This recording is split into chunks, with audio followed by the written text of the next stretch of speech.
जय दाता की सा। मैं कमलेश राजपुरोहित हनिष्का प्रोडक्शन से। अभी बीकानेर के पास में हमारे राजपुरोहित समाज के 2 भाइयों की निर्मम हत्या कर दी गई।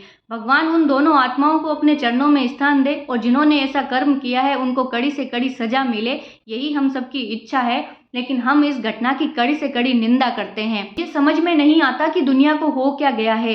अरे हम उस जगह के रहने वाले हैं जहाँ पर हम छोटे थे, बचपन में हमारे हाथ से कीड़ी भी मर जाती थी ना, तो हमारी माँ बोलती थी कि नहीं बेटा, जीवों को नहीं मारना, पाप लगता है।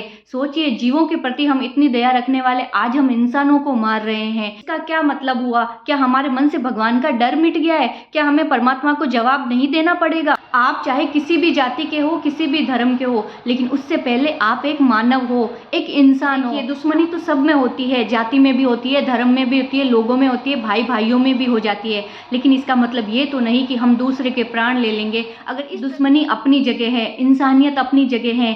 सोचिए आज क्या बीत रही होगी उस विकलांग माँ के ऊपर जिसके दोनों बेटे इस दुनिया से चले गए। क्या बीत रही होगी उन बच्चों पे जिनके सर से पिता का साया चला गया। अगर आप लोगों की किसी से दुश्मनी है, आपस में नहीं बनती है, तो या तो आपस में बैठ के सुलझा लो। अगर सुलझने वाला मसला नहीं है तो दूर हो जाओ, एक दूसरे को देखो मत, बात मत करो। लेकिन किसी की जान ले लेना ये तो कोई सही रास्ता नहीं है। जिस माँ के बेटे गए हैं वो तो दुखी हुई है, लेकिन जिन्होंने ये कर्म किया है उनकी माँ बाप भी कोई सुखी नहीं होंगे, क्योंकि माँ बाप कभी अपने बच्चों को ऐसी शिक्षा नहीं देते हैं कि बेटा ऐसा कर्म करना, किसी से दुश्मनी हो तो उसकी जान ले लेना। नहीं, माँ बाप ऐसी शिक्षा नहीं देते हैं। तो आपने उसकी माँ को तो दुखी किया, साथ ही खुद की माँ बाप को भी दुखी किया है, तो क्यों करना ऐसा काम? थोड़े से क्रोध में आके हम अपनी पूरी जिंदगी बर्बाद कर लेते हैं। हो सकता है यहाँ हमें कोई कुछ ना कहे, यहाँ हम आराम से घूमने फिरने लग जाएं, लेकिन एक चीज याद रखिए, भगवान की अदालत में आपको जवाब जरूर देना पड़ेगा और उस वक्त आपके पास बोलने के लिए कोई शब्द नहीं होगा। क्योंकि चाहे मानो या ना मानो, भले ही घोर कलयुग चल रहा है, लेकिन फिर भी ऊपर वाला सब देखता है, वो सबको देखता है।